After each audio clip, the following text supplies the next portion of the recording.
Bodoland university आरो Kokrajhar इउनिभार्सिटिनि vice chancellor बिथांमोना माने रिलिज खालामनाय जेनाखि अर्डार बेखौ जोङो नुनो मोनदों आरो बियो जोंनि आखायाव सौफैदों। थारैनो दिनै जिखिनि दाय जाबसिननानै जिखिनि नंखाय एलिगेशन जाबसिननानै बे सानै जेनाखि रेजिस्टार बिथांमोनखौ रेजिस्टार पस्टनिफ्राय रिलिज खालामनाय अर्डारा जोंनि थाखाय गनायथाव नङा आरो दुलाराय बर' फरायसा आफादा आरो इउनिभार्सिटि गंनैनि फरायसाफोरा बेखौ माब्लाबाबो गनायनो हाया बे बाथ्राखौ जोङो फोरमायदों। बेनि थाखायनो दुलाराय बर' फरायसा आफादा आरो इउनिभार्सिटि गंनैनि फरायसाफोरा बे रिलिज अर्डारखौ जों अपोज खालामो, जों बिरोधिता खालामो आरो गोख्रोङै जोङो दाबि खालामदों जे जेनाखि रिलिज अर्डार दिहुनदों गंनैबो इउनिभार्सिटिनि भाइस चेन्सेलर बिथांमोना थाबैनो बेखौ उइथड्र खालामनानै लानांगौ। बिथांमोना मिथिनानै लानाया गोनां जे माने बे गंनै इउनिभार्सिटिया जोंनि जाथि दानाय, जोंनि हारि दानाय, जोंनि बर' गेरेमसा हारि दानायजों सोमोन्दो थानाय बियो गंनै इउनिभार्सिटि। बड'लेण्ड इउनिभार्सिटि होनोबा सोमावसारनायनि गेजेरजों मोननाय बियो मुंख्लं जानायनि गेजेरजों मोननाय बियो मोनसे गंसे इउनिभार्सिटि आरो क'क्राझार इउनिभार्सिटि होनोबा सिगाङाव क'क्राझार कलेजमोन। बे कलेजनिफ्रायनो जोंनि जेसेबां सोमावसारनाय, जोंनि जेसेबां दैदेनगिरि, जोंनि जेसेबां रिभलिउसन आरो जोंनि जेसेबां जाथि दानायनि बाथ्रा, जोंनि जेसेबां माने गेरेमसा हारि दानायनि बाथ्रा, जाथि रैखाथिनि बाथ्रा बे कलेज बा इउनिभार्सिटिनिफ्रायनो जादों। दिनै बे इउनिभार्सिटिनि भाइस चेन्सेलर आरो बड'लेण्ड इउनिभार्सिटिनि भाइस चेन्सेलर बिथांमोना गुदि गैया खिथा गैया माखासे पलिटिकेल मटिभेटेड इन्स्टिगेशन आरो माखासे पलिटिकेल मटिभेटेड माखासे कम्पालसन बा सोरनिबा बिथोनखौ लानानै जेनाखि बे सानै भाइस चेन्सेलरखौ रिलिज खालामनाया गमामायैनो जोबोद दुखुनांथाव बाथ्रा जादों। जोङो बेखौ बुंगोन गले गले। बेखौ जोङो रोखायै बुंनो हायो आरो नोंथांमोनाबो मोजाङै मिथिगौ जे 29 नभेम्बर खालि बे इउनिभार्सिटि गंनैनि फरायसाफोर आरो गुबुन गुबुन इउनिभार्सिटि बा कलेजनि फरायसाफोरा शेड्यूलिंग इश्यू बा मोनद' हारिनि एसटी होनो नाजानाय आसाम सरकार आरो दिनैनि नैबे काउन्सिल गभर्नमेन्टनि जेनाखि एनअसी नैबे मेटारखौ लानानै जेनाखि बड'लेण्ड इउनिभार्सिटिनिफ्राय जागायनानै बड'लेण्ड सेक्रेटारियेटसिम जे धरना हाबाफारि बा रेलि हाबाफारि लानायाव ओइदिनखालि माबा मोनसे इन्सिडेन्ट माने दुखुनांथाव इन्सिडेन्ट जादों जि जाथाया जानो नाङामोन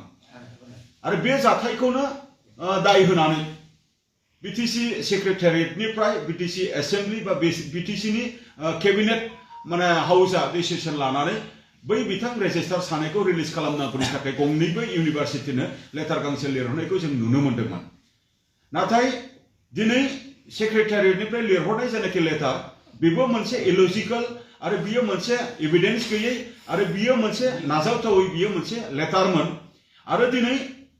गंनैबो इउनिभार्सिटिनि भाइस चेन्सेलरनि सानै रेजिस्टारखौ जेनाखि रिलिज खालामनायनि जे अर्डार बेबो नाजावथावै बेसलेस। मानोना दिनै बे इन्सिडेन्टआव सोर लोब्बा दंमारो आरो गैमारा बेखौ दिहुननांगौनि थाखाय दिनै गुवाहाटी हाइकर्टनि रिटायार्ड जास्टिस हेरेन्द्रनाथ शर्मा मानगोनां बिथांखौ वान मेन मोनसे इनकुवेरि कमिटि जिहेतु आसाम सरकारनिफ्राय बेखौ दिनै बानायनानै होनाय जाबाय।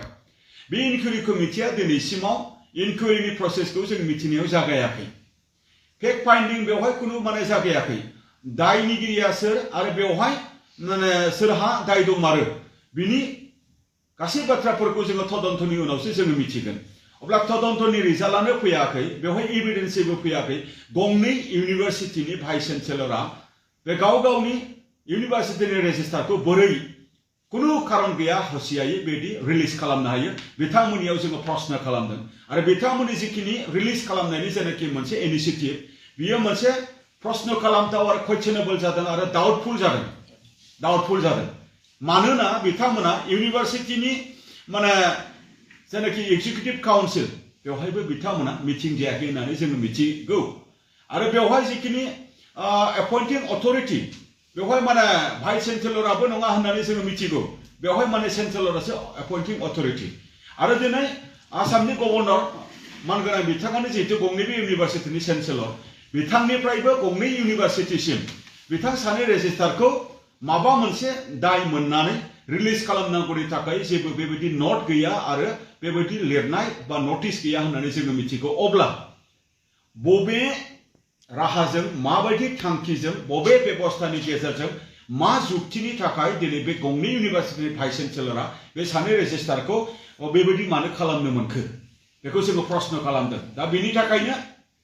गंनैबो इउनिभारसिटिनि भाइस चेन्सेलरनिसिम जोङो स्ट्रं डिमान्ड एबसुनिफ्राय आरो फरायसाफ्रा जोंजों जगाजग खालामदों गोबां स्टाफसफ्रा जोंजों जगाजग खालामदों बियो अयनाय जादों होननानै बियो अयनाय जादों दा बेनि थाखायनो थाबैनो माने उइथड्र खालामनांगौ आरो जों दुलाराय बर' फरायसा आफादा थांखि लादों जे थाबैनो स्टुडेन्ट डेमनस्ट्रेशन हाबाफारि लानायनि गेजेरजों जेरैखि जाया सानै भाइस चेन्सेलरा गावसोरनि जेनाखि थांखि बेखौ जेन माने बोखांफिननानै लायो बेखिनि बाथ्राखौ जोङो बे सोमावसारनायनि गेजेरजोंबो जोङो फोरमायगोन आरो बेवहाय जेनाखि जोंनि सोमावसारनाय इन्डिपेन्डेन्ट समसिमनि थाखाय जोङो लानानै थांनो थाखाय जोङो थागथियारि जोङो दिनै जानो गोनां जादों